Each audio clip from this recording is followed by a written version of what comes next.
Ladies and gentlemen, welcome back to the Ground and Pound podcast, the show where, as always, we're hitting you with them elbows of knowledge. And we're back again for the PFL World Tournament semi-finals, men's lightweight, women's flyweight, and as always, my co-host is here to break it all down, Carlos. What's happening, Carlos? Absolutely nothing, brother. Fun load of fights this week, and without delay, we're going to head right into the prelims, get all the way to the main event, giving you our picks and predictions. If you're enjoying the content here on the Ground and Pound podcast, hit that like and subscribe button as we kick things off in the early prelims with Alan Domínguez taking on Nick Meck. And I'm going to pass this one over to you, Carlos. Who you got in this first early prelim? In this one here, I'm going to go with Nick Meck. I'm going to go with him because he's got very strong wrestling, has good heavy top pressure, strong takedowns. On the feet, he's not bad. You know, he's very he's very raw, and when he lands, you could tell they're going to be hard clubbing shots. But for the most part, he doesn't have the ability to win. So he doesn't have the. But I also like his ground because he does throw a lot of short shots when he gets you down. Now, a lot of times, I feel that he can get the advantage and have the in the striking because I think he's just going to be able to overwhelm Domínguez with some of those power shots. And Domínguez doesn't look bad on his feet. He's not very busy.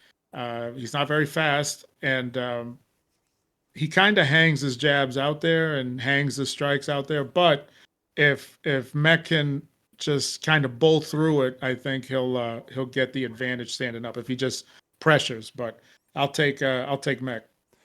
Yeah, two for Meck here for me as well. One of the things that really stood out to me here, like Carlos mentioned, is Meck's wrestling.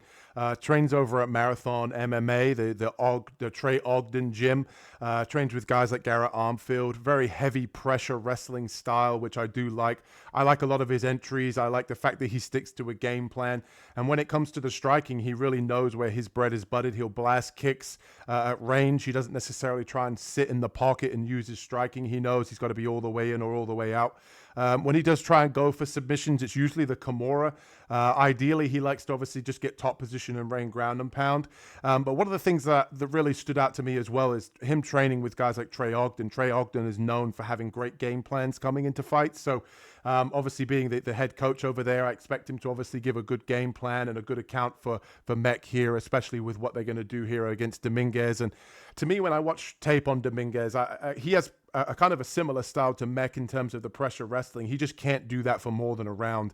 I see him get an early takedown in most of his fights in round one. He tends to slow after that. He kind of looks like a fish out of water later on in fights.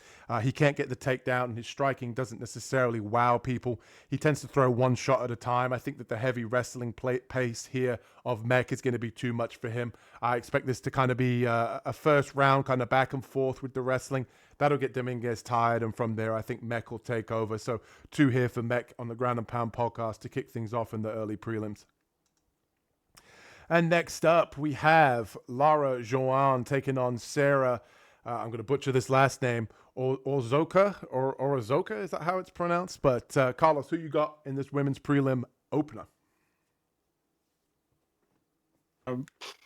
I ended up taking, how'd you say it? Joanne? Joanne, yeah, I believe it's Joanne. Okay. Joanne. I ended up going with her. Orozco, she likes to use her kickboxing. She's pretty relaxed. I can't really tell if she's relaxed or if that's her pace, you know, like if she's just a little slower, but that's where I think Joanne has the advantage is on the feet is she's a little quicker on the trigger, and she applies a little bit more pressure, but doesn't appear to do a lot of damage. Is Orozco? She doesn't do a lot of damage when she hits. She causes damage in volume because, like, you know, kind of like a Nate Diaz, she's going to kind of overwhelm you just by coming forward and throwing. But I feel that Joanne's the harder striker. I feel she's a little over aggressive at times, where it kind of puts her in a bad situation. But I do feel that her aggression will probably overwhelm Orozco and put her on the ground or some type of situation. I don't think this is going to go to the ground anyway, since Joanne doesn't really like to get down there. And I just think it'll put Orozco in like a more defensive situation. Orozco's she's I don't know how to say it. She's not patient. I think that's it. I think she's just a little slow on the trigger. She throws long strikes, but she's a little slow. If Joanne can, I don't know. I guess that's it. I wish there was a little bit more to it because I don't see too many. I don't see this fight going to the ground. So there's not too much to go with. But yeah, I'm going with Joanne. Yeah, two for Joanne here. I couldn't really have said it better myself when you said about how are you pronouncing that last name, Saray, or how do you say the last name? I was saying Orozco. Maybe it's Orozco. a little No, you're different, right. but That's how I heard it when I was doing Orozco. You're yeah. spot on with Orozco because to me, when I watch her, slow is literally the word. Like when you watch her fight, everything seems to be in slow motion in comparison to her opponent. To me, the only thing or the only positive I can really give to her is like she embodies that like Mexican toughness. You know, she'll take a beating in the first round and keep coming forward and kind of. I've seen fights with her where like she kind of takes over later on in the second, late second round, third round, when her opponents hit her a lot in rounds 1 and 2. She's able to kind of hang in there like that Nate Diaz pressure, like you mentioned, and she does have good forward pressure, but she just eats a lot of shots, and I think that that's going to be harmful here against Joanne. Muay Thai, heavy-handed. She loves to sort of throw down, and one of the things that I really agree with Carlos is that Joanne tends to overextend and overthrow at times, which in the past has got her taken down, which is where she doesn't thrive. I don't think she's going to have to worry about that here. I think that the power on the feet is just going to be a lot. I think she's going to win probably the first 2 rounds, kind of just beating up her opponent here, and I just think ultimately that the striking and the kind of experience that Joanne's had so far against higher level opponents is going to shine through here. I do think that the third round might be a little bit of a sweat just because Joanne kind of, is beating her up in the first 2. She's going to get tired from overthrowing. But I kind of hope that the Pitbull brothers, which is who she trains with, kind of get in their ear a little bit and just say, hey, stay composed, just touch here. She's not going anywhere. Don't overextend. I doubt she listens, but I do think that Joanne's probably going to get it done here with the striking. She's definitely the cleaner, more well-polished fighter overall here. And next up, we have Matheus Mattos taking on Lazaro Dayron. And I'm going to kick this one off. I was pretty impressed with Dayron when I saw him. I really like his wrestling style. He had a pretty back and forth fight with Daniel Sabatello. For those of you that don't know, Sabatello is a former Division I wrestler out of Purdue.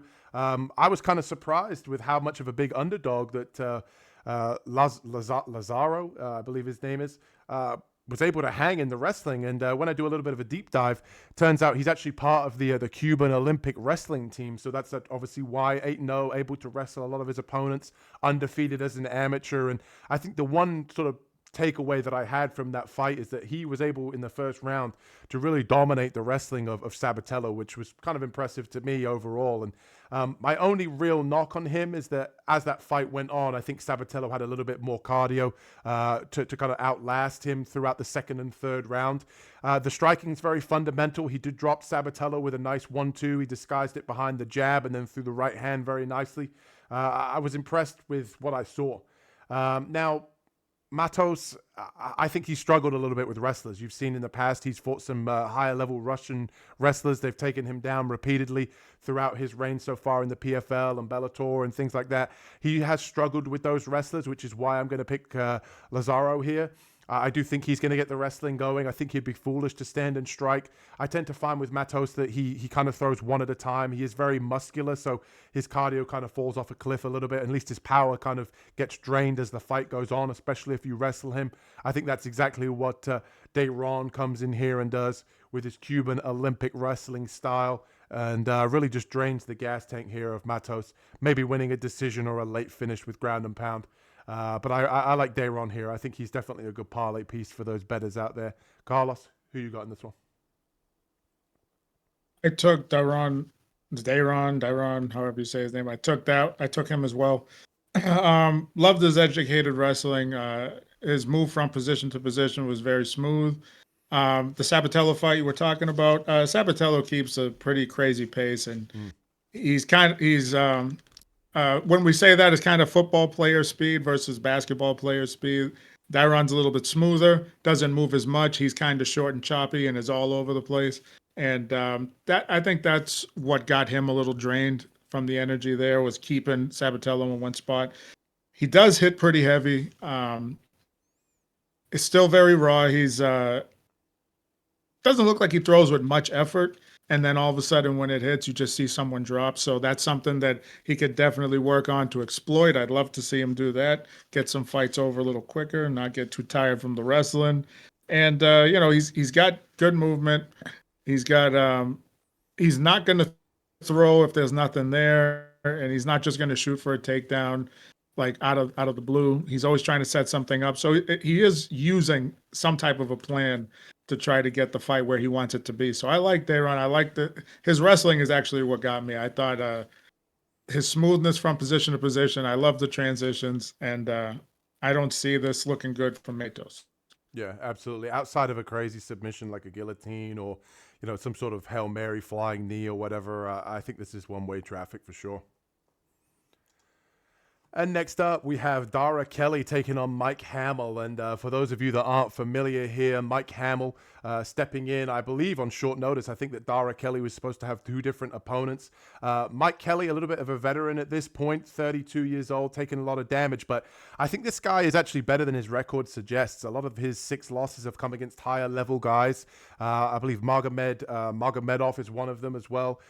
Trains over at MMA Lab, so trains with a lot of good high level guys. And like I said, I think his when you see 11-6, sometimes you can honestly think, this guy probably sucks. But I actually don't think that his losses are too bad. And he tends to love the shovel uppercut. He will mix in wrestling. He comes out very, very aggressive. He is coming off of a 1.5 year layoff. I'm not entirely sure what the 1.5 year layoff is for. So his cardio and his skills might necessarily have fallen off a cliff. Hopefully he's been staying in shape and he's ready for this fight here against Darragh Kelly. But one thing I like about Kelly is that he does come out very aggressive. I think that could be a recipe for disaster against Hamel. We've seen Hamel finished quite a few times. Kelly coming out very aggressive in the first round might catch him off guard if he's got ring rust.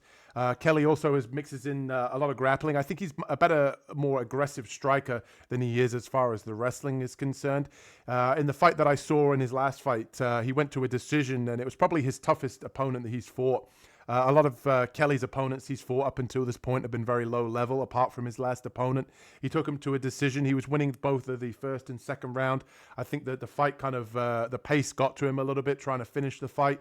In the third round, he pretty much just clinched his opponent up against the fence, I think just purely because of how tired he was. Trains over at SBG Ireland. I'm sure the ground game is there, and he will mix in the wrestling. And he has a very, very, very snappy, heavy low kick, which I really like. I think that'll be there against Mike Hamel. But I'm going to probably ever so slightly lean to Kelly here.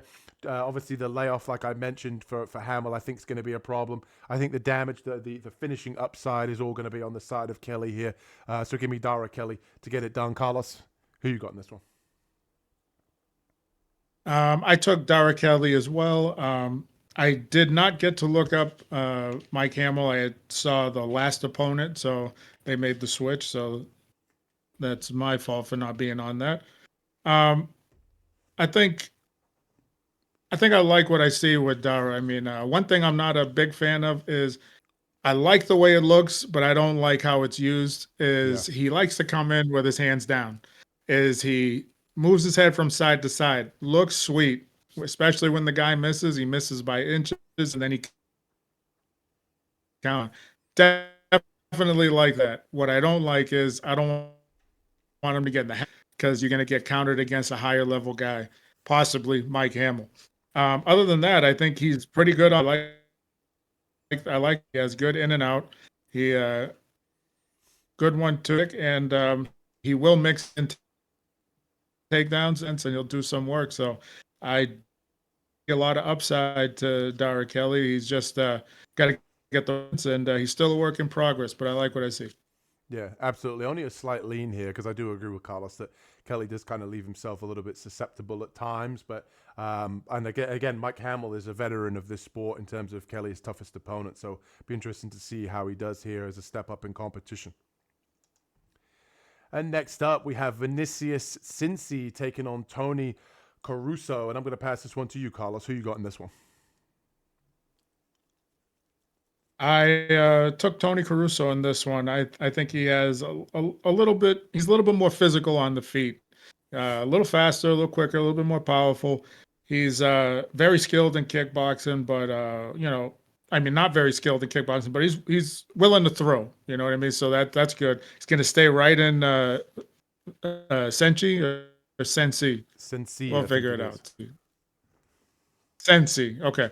But he'll stay in his face and he'll keep the pressure going. I think on the ground, they're both pretty well versed in jiu-jitsu. They both got a lot of submission victories. So I would say Cenci, he's probably statistically the better BJJ practitioner, probably the one that has more submissions, but that doesn't mean that Caruso is going to be a fish out of water. He'll definitely be able to defend anything and look to reverse as well. Standing is where I see this fight taking place. Cenci doesn't really look like he's too, I don't know, he doesn't look too strong, you know what I mean? So it looks like Caruso's kind of going to bully him around the ring. And I see this fight being on the feet, going Caruso's way. Finally, some dissension here between me and Carlos. I'm going to go with Cenci. I thought he made a good account of himself against Brent Primus in his last fight. Trains out of King's MMA, not necessarily a gym that's hot right now, but they do have a lot of high-level guys. I know Benil Dariush, Marvin Vittori, guys like that do train over there at King's MMA. Cenci's striking to me is very basic. Obviously, he can get bullied a little bit, as we saw in the Brent Primus fight. I believe all of his losses have come via submission, but when you kind of deep dive and especially line up Tony here in this matchup, Tony, to me, I just think if this fight takes place on the feet, I think Cenci will have the better striking.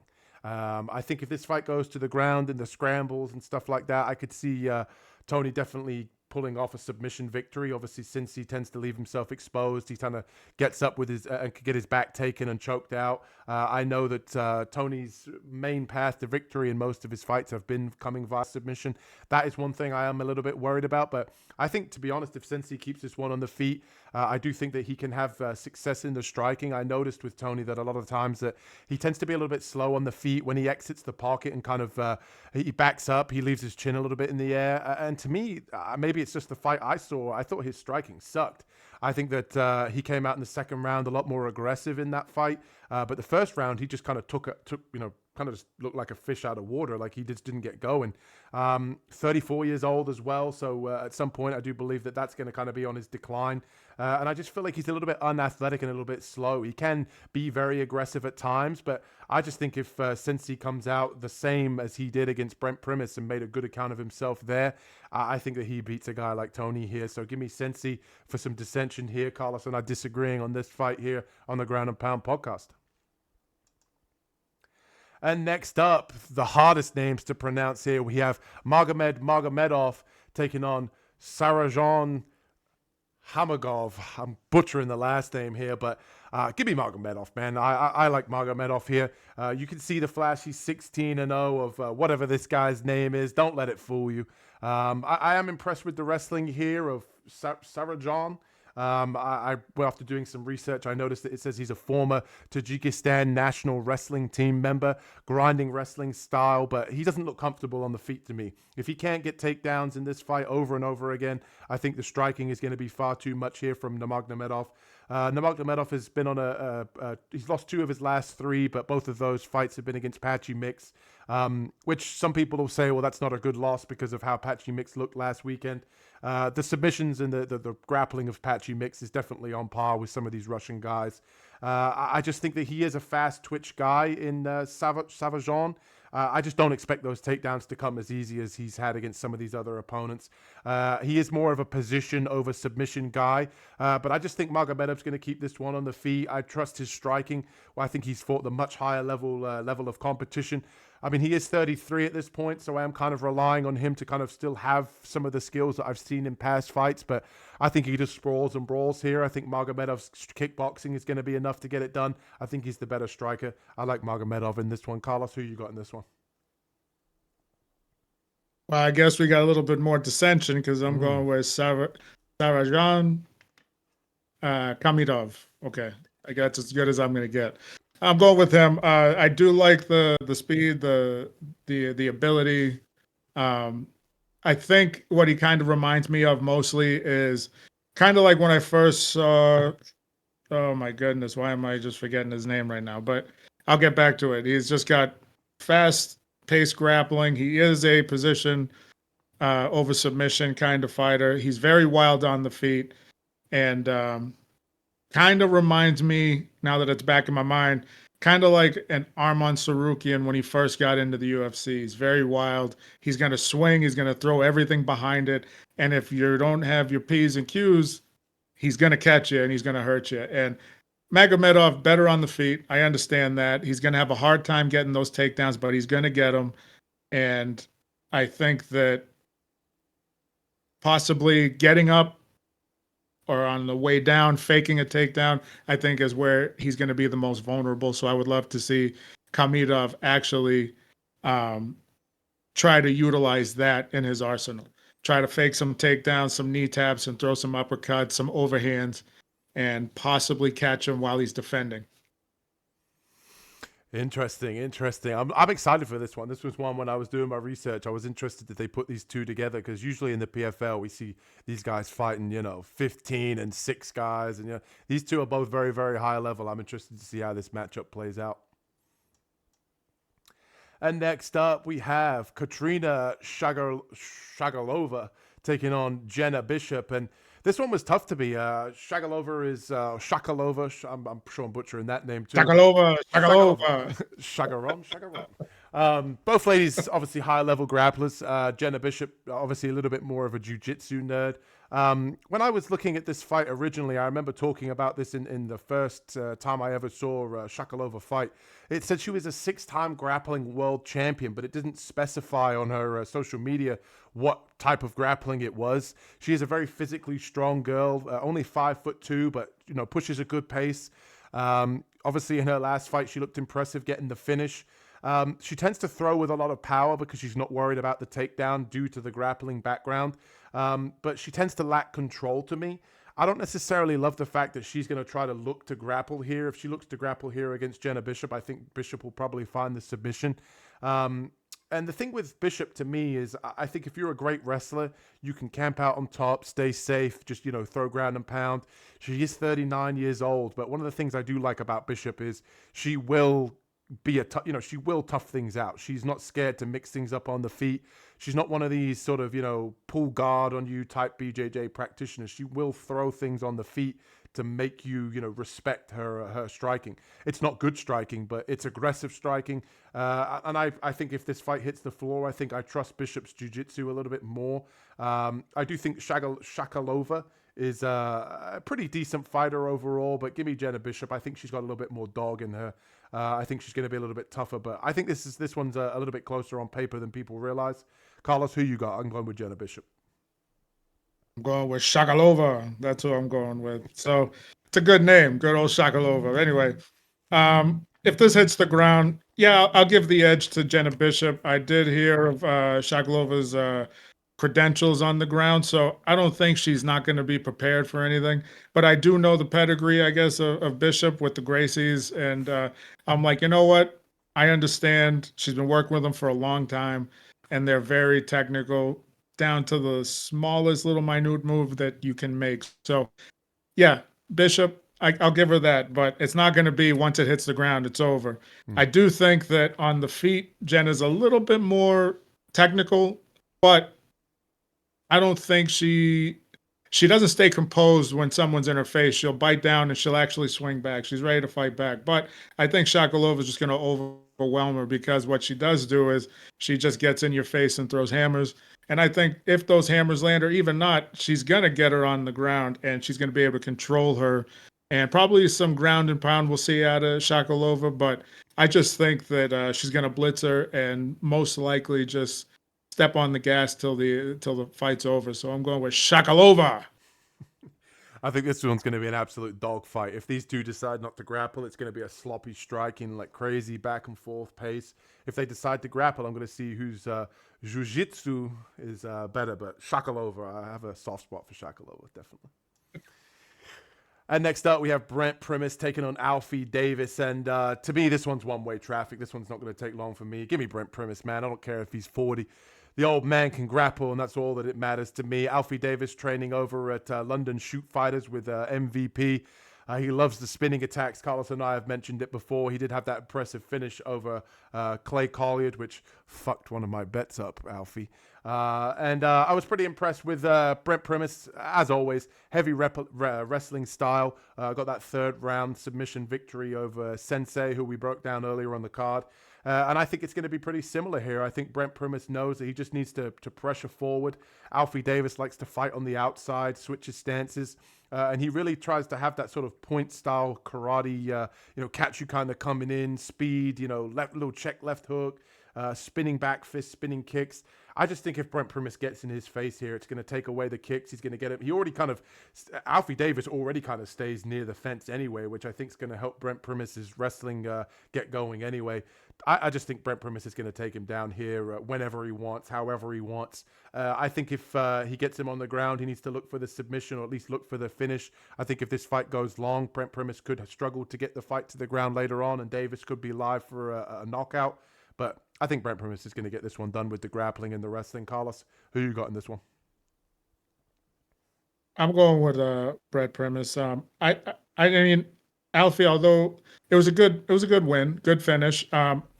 It's not something you can pull off all the time. Unfortunately, you fought a striker that wanted to pressure you, and you caught him with a spinning back elbow or whatever he would throw, whether it was an elbow, back fist, heel, whatever he wanted to. He was going to catch him with it because Collar's always going to come forward.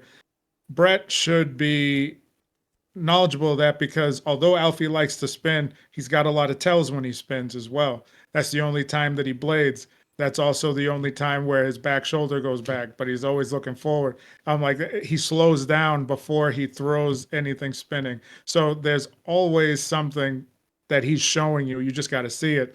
Brett, what I think that he has is that Alfie doesn't throw a lot of volume. He doesn't do anything to keep you off. He actually likes to keep himself away until he's ready to attack, which he never usually attacks first. So Brett, if he puts the pressure in his face, just enough to get him into the clinch, he's going to get that takedown, or he's going to work some elbows, some knees to get him down. Whatever the case is, I think just the pressure of Primus is going to ultimately get him to the ground. And yeah, I'm going to go with Brett. He should be able to get this done.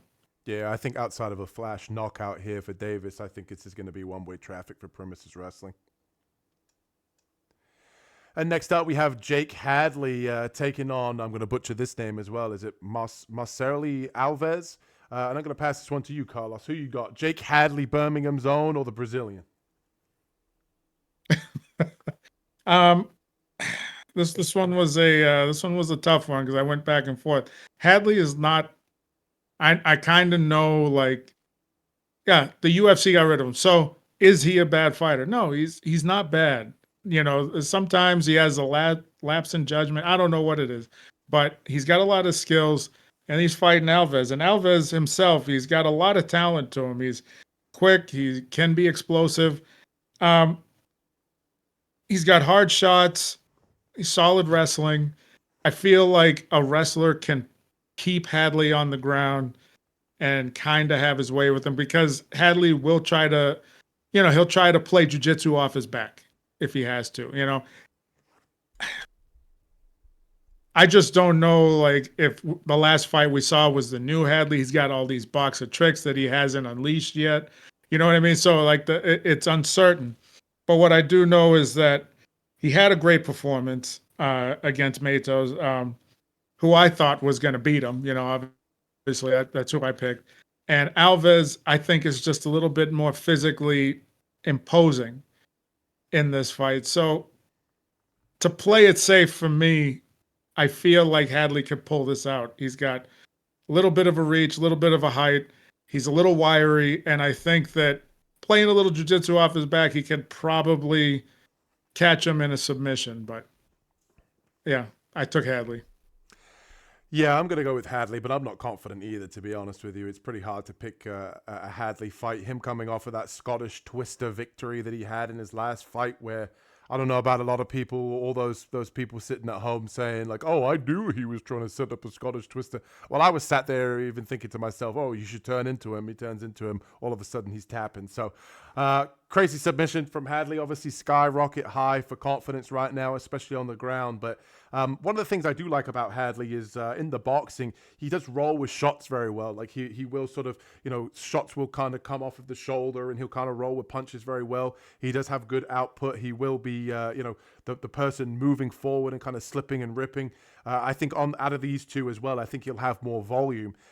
With Alves, stand southpaw, former jungle fight bantamweight champion. He does have fast hands. He will switch stances. I think he has good takedown defense, which I think could be a problem here for Hadley if this one stays on the feet. And to me, this one really just comes down to, does the power of Alves shut down Hadley and give him problems? Or can Hadley kind of roll with the punches and put up more volume here against Alves? And I think Hadley... I lean ever so slightly to Hadley, but I wouldn't be surprised if Alves was able to kind of get this one done with the harder shots. We saw in Alves' last fight, he took a kind of a step up in terms of competition, being projected towards the main event against, was it Higo, and was able to get that one done in a split decision. He looked good in that fight. I think if that Alves shows up, I think he could definitely beat a guy who's inconsistent like Jake Hadley, but I'm going to go with the Englishman, Jake Hadley, to get it done.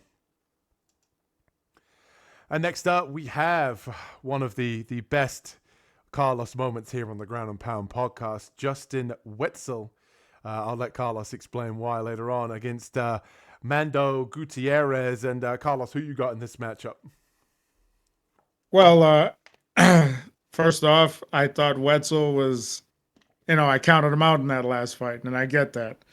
But what I'm going with is, Gonna count him out one more time. I'm gonna go with Mando Gutierrez.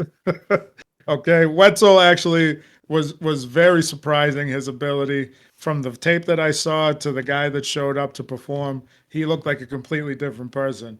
You know what I mean? He looked the part. He was strong. He was able to bully his opponent around, and he was able to pretty much outfight his opponent. Okay, so Mando, he's kind of got the same thing going for him. That's why this fight I'm actually very interested in seeing.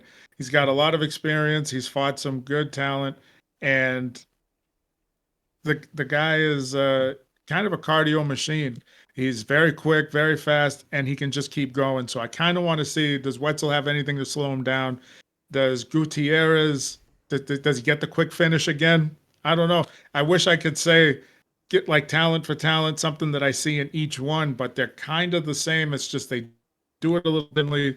Mando's a little faster and he applies the pressure. Wetzell, he kind of sits back and he reads a little. So I always go with the guy that sits back and reads. So I should take Wetzell, but I'm going to go with Gutierrez in this. Something's telling me he's going to pull it off again. To take a page out of Carlos's book, the last time we broke down the Justin Wetzell fight, I think that Justin Wetzell is going to fold this guy into a pretzel, baby. We're going with the Wetzell. I liked what I saw in that last fight, man, even though he kind of, he does think nothing really stands out to you about Justin Wetzell. He just gets it done, man. Trains at Elevation Fight Team with Chepe Mariscal, Rafael Garcia, Corey Sandhagen was in his corner in previous fights. He is very slow. He is very unathletic, but he throws everything with technique. He'll kind of throw a 1-2 and then he'll go down for a level change. He's just slick. He just seems like a guy that's just been around the block. It's like if you've ever played basketball and like you've played against those guys at the Y who, they've never really been that good or athletes. They just do that same couple of moves. They have a counter to that one move and they get you with it all the time. That's what Justin Wetzell is to me in MMA, man. Like you can't stop it. He just works on those exact moves over and over again and he hits you with them. And Mando Gutierrez, you got to put some respect on his name. He did have a really impressive performance in his last fight. He was able to take the back of Nutsi, who I thought was going to win that fight pretty easily. And he was able to take the back, very slick back takes. The kid's got a lot of confidence, power in the hands, a pretty decent grappler. His one kind of notable loss as well. He did lose to Rojas Jr. on the Contender Series, which is what people kind of know him for. I just think here he's just not going to have that same success against Wetzell. I don't think he's going to take the back that well. I think Wetzell's high-level training partners are going to have him prepared for the grappling of Mando. I just think he's going to make this a boring clinch fest where Wetzell just beats him up for 3 rounds and ultimately wins a decision here. So give me Wetzell to fold him into a pretzel, baby. Love that line. And next up, we have Archie Colgan taking on Mansour Banur. And this fight's interesting to me, too. When I watched both of these guys on tape, I was pretty impressed. I've watched a lot of Archie Colgan when he was over in Bellator. But watching Mansour was actually a pleasure. Apart from his striking, I was pretty impressed with him. Former Road FC champion, M1 Global champion, BAM lightweight champion, Road FC $1 million winner, you name it. This guy has got the accolades. He's got 20 finishes out of 21 victories, all inside the distance, which impressed me as well. He's great at transitioning on the ground. If he gets the fight to the ground, he's great at, passing guard and getting to more dominant positions. I think he lacks wrestling to get fights to the ground, but if the fight does hit the ground, he is pretty versed there. A very long-limbed, ragey striker. He likes to pressure. I think his striking is kind of a little bit raw. He tends to just kind of throw... I don't want to say Juliana Pena because I think that's disrespectful to him, but it's not the most technical striking out there. But I think where he really shines is the ground and kind of his long limbs. Archie Colgan is a former Division I wrestler out of Wyoming, undefeated 11-0. He's got that swagger about his confidence to be 11-0. He swings kind of the overhands to kind of set up his takedowns. He'll feint the level change and come over the top with the overhand as well. Stays pretty measured on the feet as well, but I kind of worry about him a little bit here. I am going to take Archie Colgan. He has explosive takedowns, which I think will really serve him well in this fight. I do worry about the pace and pressure here of Mansour. I am worried a little bit off of Mansour, off of his back as well. He can be dangerous, but I think Archie Colgan's wrestling is going to be too much. I think we just see a smothering top pressure game here from Archie Colgan to get it done with the D1 wrestling credentials. Carlos, who you got in this one?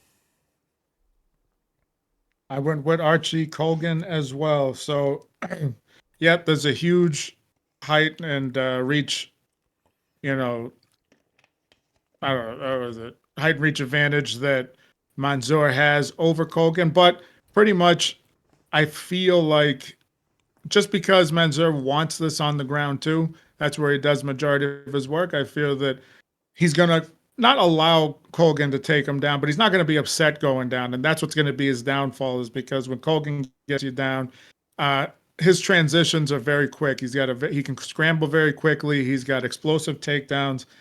So it would be smarter for Mansour to try to stay on the feet. The problem is he looks pretty bad. He hangs his punches out there. Same thing with his kicks. I mean, for somebody like Colgan, you should be working some knees, at least some elbows. In case the guy shoots and gets in, work some uppercuts. You don't have to be the best striker. You just have to strike to slow down your opponent.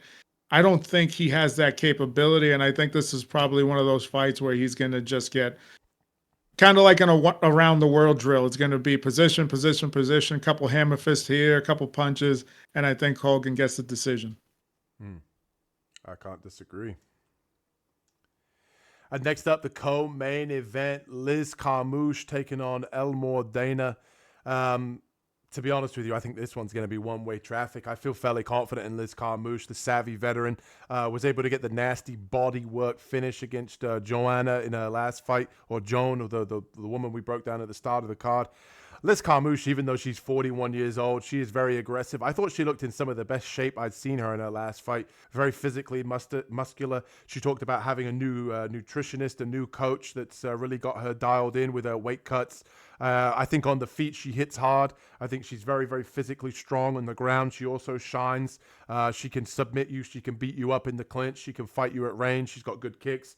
And to me, when you look at Elmore Dana, she swings very wild, big overhands, and she's only been a professional for about 3 years now with no amateur fights. 8-0, does come out very aggressive, but I think that she's more of a grappler than a striker here.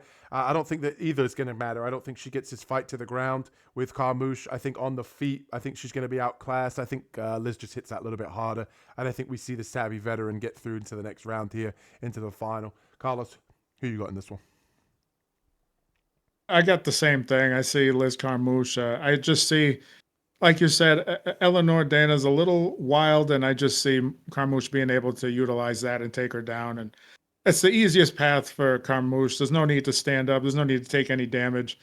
When she gets the girls down, she is the gorilla, so she needs to just take her down, control her, look for the submission, even the ground and pound if you feel like beating somebody up that day. So whatever she wants to do, it's going to be there. So I'm going Carmouche all the way. Yep. And that brings us to the main event here for this PFL World Tournament. Unfortunately, we don't have JJ Wilson, which Carlos and I are very disappointed about. Kevin Lee stepping in on short notice, taking on Gaji Rabotinov. And this one for me, again, is one-way traffic.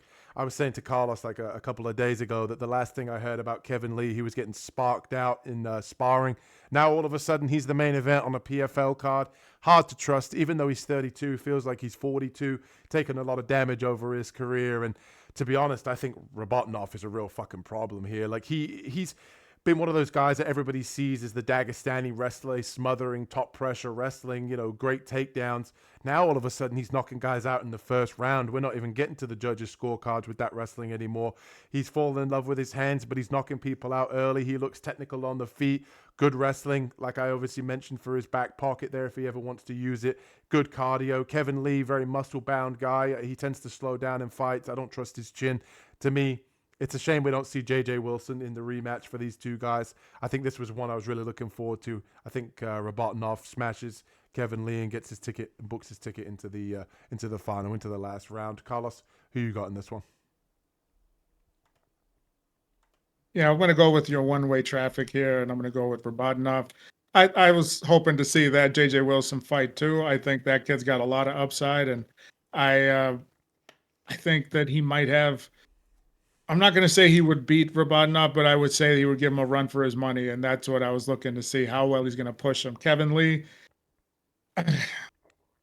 the last thing I heard about him was he was suing the GFL, and the GFL didn't even have a show yet. So, and I don't think they're going to. So, unfortunately, Kevin Lee was somebody that had a lot of talent. Like you said, he was pretty heavily muscular build for 155. At some point went up to 170. Didn't see any success there. He had a lot of potential, but for some reason, the more that he says he keeps working, he just got worse and worse. His skills kept diminishing. Maybe it is something from getting hurt too much. I don't know what it is, but I just feel bad because Kevin Lee, there was a time where he was a killer. Not really a killer, but he was good. And, this is going to be another first round finish. So I hate seeing it, but hopefully Rabotinov just takes him down and snuggles him for 3 rounds or 5 rounds. But it's going to be quick, and it's going to be first round KO. Yeah, I can't disagree. The hand speed of Rabotinov, his striking's looked fantastic recently. So Yeah. It's good to see him kind of mixing it up and kind of being more well-rounded. But when it comes to well-rounded, the Ground and Pound podcast is well-rounded. Things to come, things that we've already got here on the channel. We got the full card breakdown for UFC Baku. We got Roundtree taking on Hill. I'm looking forward to that one. Carlos and I are going to be doing the full card breakdown here on the channel shortly. Keep an eye out for that one. We've got the best bets here for the World Tournament, for the PFL, for this card. That video will be coming to you shortly this week and already out on the channel. You already know, and if you don't know, now you know. The dog of the week for UFC Baku, my favorite betting underdog. Full highlight reel tape, full explanation as why he is the best dog on the card to make you guys some money this week. And as always, before we wrap things up, Carlos, you got anything you want to say to the people? I just want to say, hope you guys like the content. Sorry if I go a little mid-brain while I'm talking, but I'm getting older. It doesn't help. And don't forget to like and subscribe. Yep. And we will catch you in the next one, people. Peace. Peace.